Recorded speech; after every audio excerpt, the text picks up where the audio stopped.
Let's talk about that Dan Gable match. It happened in 1975 at the Northern Open, and there's a lot of misinformation out there about the match. You won 7-6 over Gable. There's some people that say it was at the Olympic trials and that it was on his way back. So, I mean, let's flesh out what really happened.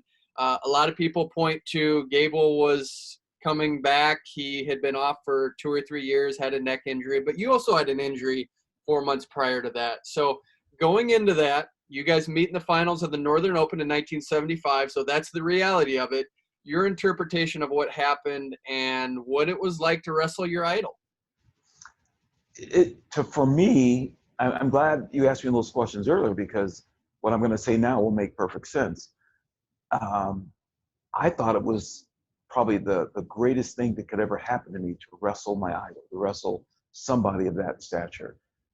If you were a great pitcher, like say now in 2020, if you could go back in a time machine and pitch against Babe Ruth, wouldn't you want to do that? Right? I mean, that's how I think. So I was excited about the opportunity to wrestle Dan in an actual match. My coach tried to discourage me from it. I mean, I guess he thought it would ruin my confidence or something. I guess Dan had it's like I was going to get killed in that match or something. I mean, my coach really tried to discourage me in the best way he could, to get me to change weight classes. Don't wrestle Gable. You shouldn't do it, Lee. It doesn't make sense. It's not going to help you and all that. And then my coach, one last ditch effort to try to get me, he said, Lee, you said you wanted to be undefeated this year. You know, you came up a little short last year in the NCAA finals. You said to me, I don't want to lose another college match.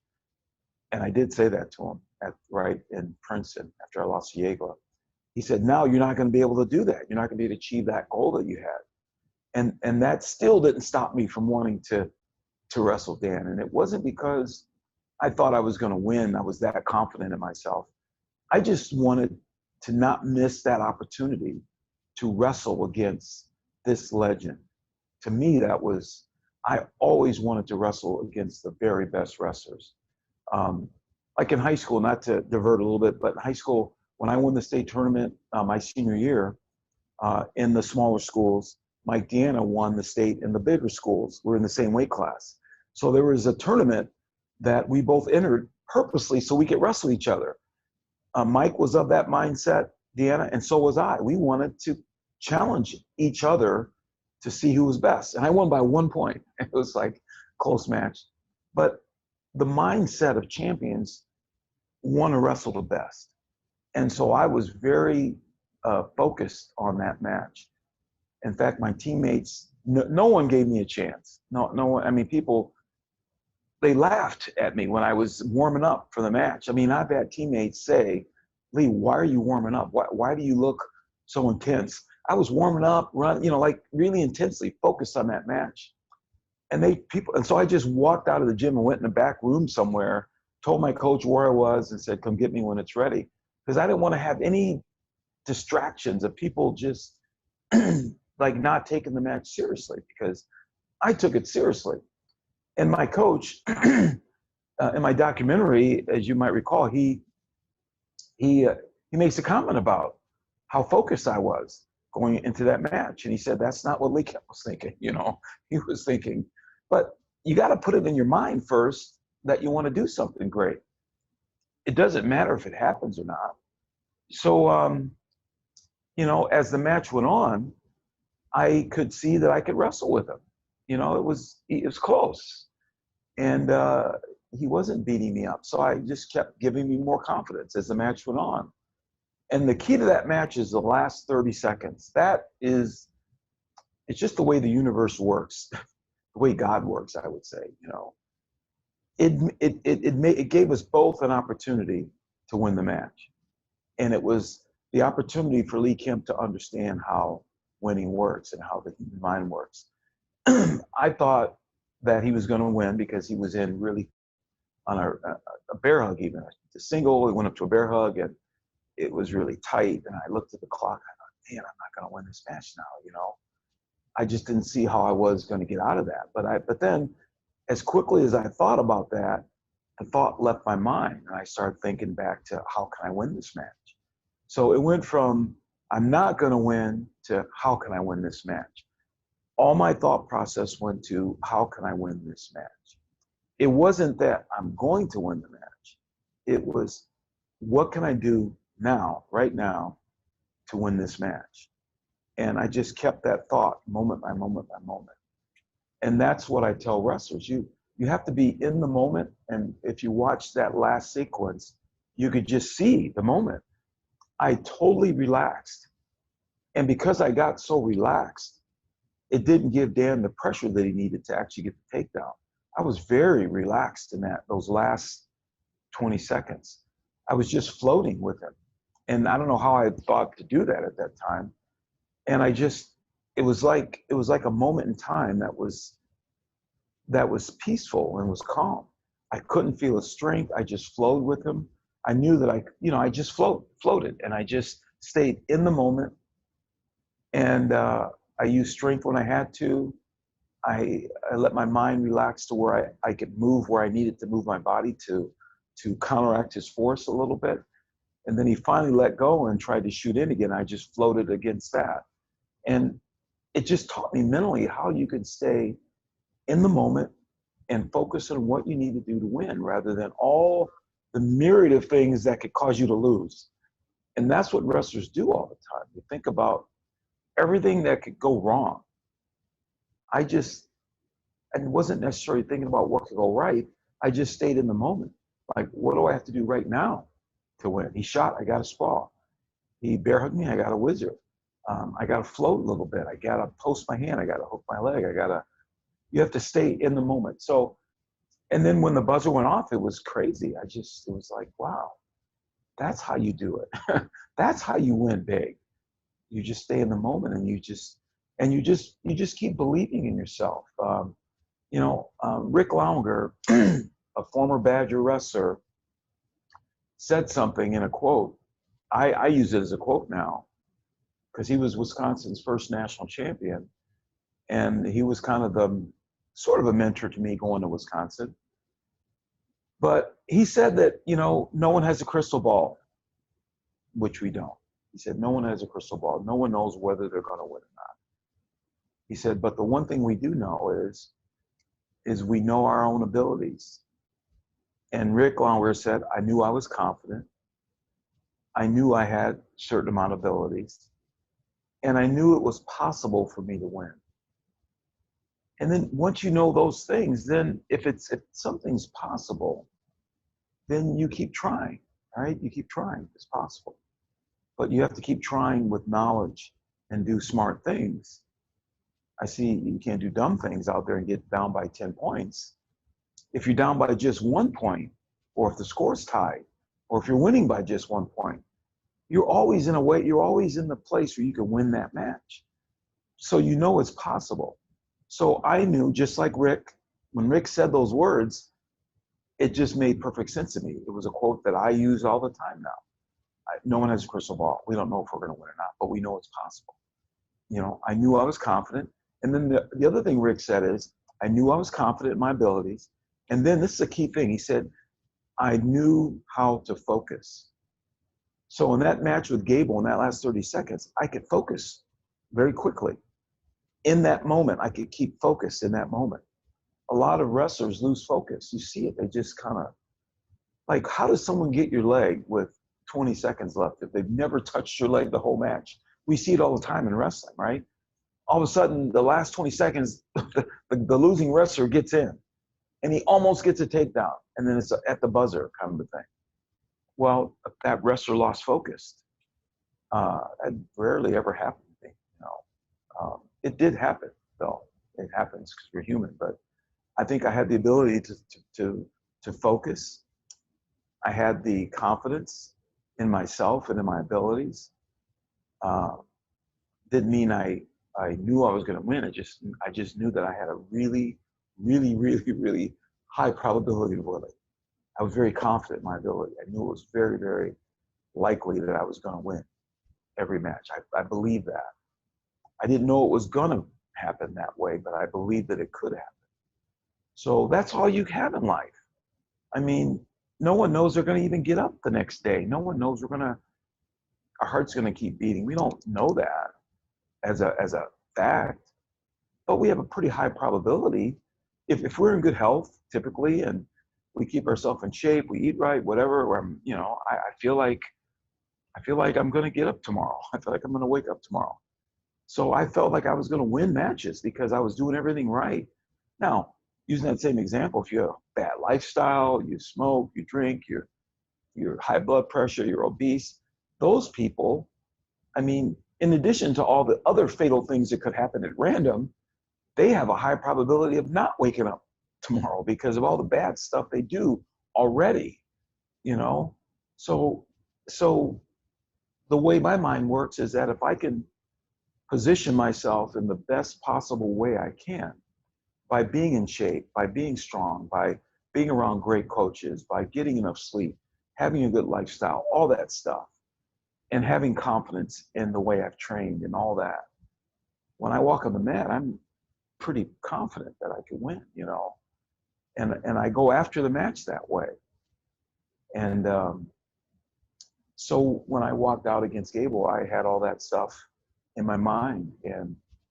And the last thing that I'll say about it is that I was able to focus, and that is probably one of the single most things that will help someone be successful in anything, is your ability to focus on that one thing.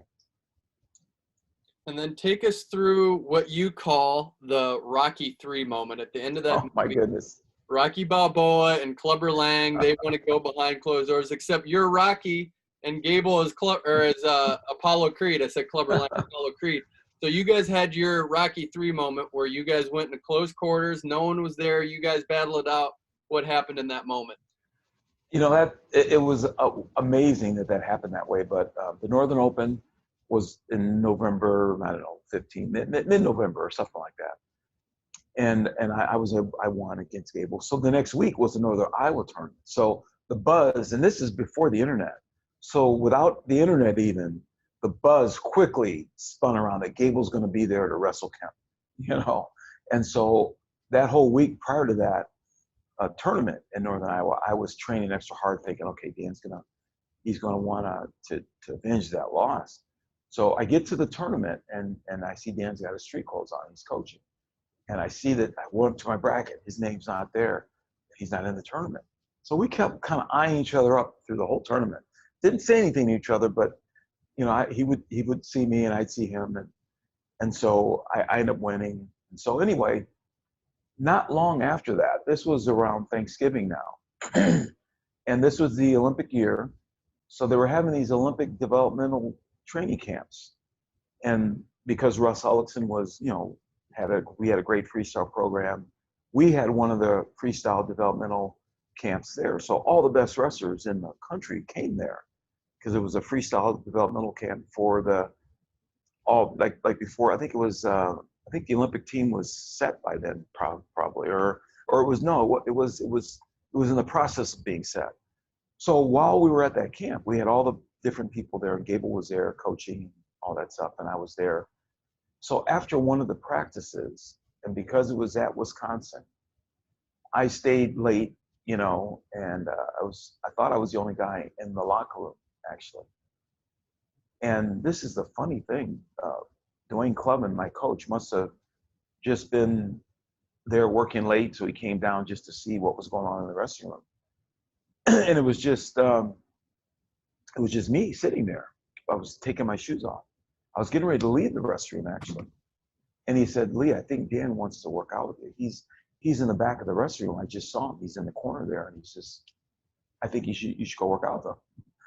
And I didn't even know Dan was in the restroom. He was so quiet back there. He was just shallow wrestling.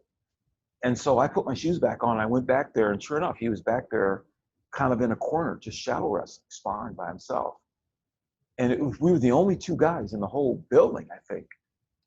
And my coach had left. I noticed he had just walked out. And so I asked Dan to say, "You want to wrestle?" And we wrestled for the next hour, just trying to kill each other. It was intense, man. It was the most, and I think he needed to get that out of his system. I think he needed that.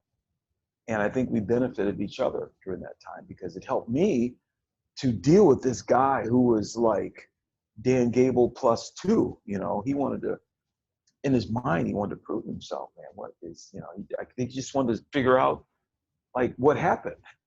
And he got the better of me during that exchange, actually. I'll have to admit that. But we both wrestled really hard. We both I gained more confidence because I was able to do really well against him. I scored, of course. He scored probably more, but we really went after each other really hard, and there was no stopping. Like if we got on the edge of the mat by the benches, I'm thinking, okay, normally in practice we stop. He didn't stop, and I learned something. I said, okay, he's not going to stop. You know, he pulled me back on the mat. He just kept me down. So, and then I noticed he wasn't going to let me go after a takedown. If you're going to get away, you're going to have to get away on your own. So I started to learn right from that one exchange that you have to continuously wrestle and fight through all holds. And that's something that Dan preaches to his team when he coached. I learned firsthand because this dude was not going to let me go. He wasn't going to give me a break. And he was trying to beat me up in the wrestling vernacular. Not beat me up really, but he was gonna maul me if he could. If I was gonna not rise up to his level of intensity, he would have mauled me that day. So I learned how to be really, really intense. It brought things out of me I didn't know I even had. When you wrestle Dan for an hour, I mean, you might be able to beat Dan in 6 minutes just because you're ahead on points when the buzzer goes off. But in an hour with no official, with no stopping, you know, under benches, pulling back on the mat, it's almost like a fight, but it's a wrestling fight. So that one exchange just made me a way better wrestler. I learned how to break people. I learned how to be intense if I had to. And from that moment on, Dan and I were workout partners. Whenever I was anywhere around him, we worked out. Because Dan liked to work out anyway. And I think he loved to work out with people that challenged him. And I challenged him quite a bit, actually. So he always would work out with me, always. Whenever I would ask him, he would always. And I asked him whenever he was around. So from that moment on, we worked out almost every day. And then during the Olympic process, I worked out with him. When I made my world teams, I worked out with him probably as much as anybody else in the whole room. He was the coach. This is fascinating because I consider you and Dan one of the top 5 greatest American wrestlers, you being one and Dan being one. And to actually have you guys practice, we don't have to ask questions about, you know, what would it look like, but it sounds like you sought him out and he was always giving of his time regardless of the circumstance. Didn't you drive hours to go seek him out to be able to get the best competition with him? Absolutely. My junior year in college, that was the only summer I didn't make a team. So it was like a failure that I had. Or I guess my sophomore year too, I didn't make the Olympic team, but I was an alternate. So I got to go to Montreal to watch, you know, John Peterson win his gold medal and all that stuff. So in 1977, I tried to make the World University Games team. I lost to Wade Chalice, which bothers me to this day. But Wade's a great wrestler, you know. But so that summer, I went home to visit my parents, and I was looking through amateur wrestling news, and I saw that Dan was going to be, you know, one of the clinicians at a camp down in Columbus, Ohio. And I knew that was about 4 hours away, so they had a phone number there, and I called to make sure Dan was going to be there. They said, yeah, he's coming in today or tomorrow, whatever. I said, yeah, he's going to be there tomorrow. Yep. And so, you know, that was just whoever answered the phone. I knew he was going to be there, so that's all. I didn't talk to Dan. There was no cell phones then. I just drove down to Columbus, and I got there when the session started, and there was Dan. He was teaching the whole group of wrestlers, and I waited in the back of the session until it was all over. So he taught for like 2 hours. When it was over, I walked up and asked if he wanted to work out, and he said yes. So we worked out for about an hour and a half, and he did that for me and him. I don't know. I guess he liked working out, but I think he did it because he knew that he knew that I wanted that. And I mean, like, how many coaches would do that? You know, to go with a guy like me, physical like me, who, I mean, like, that was hard. We worked out really hard. I mean, really hard. We just, as we always did. And so when it was all over, I showered, he showered, and I drove back up to Charlotte, and he went wherever he was going.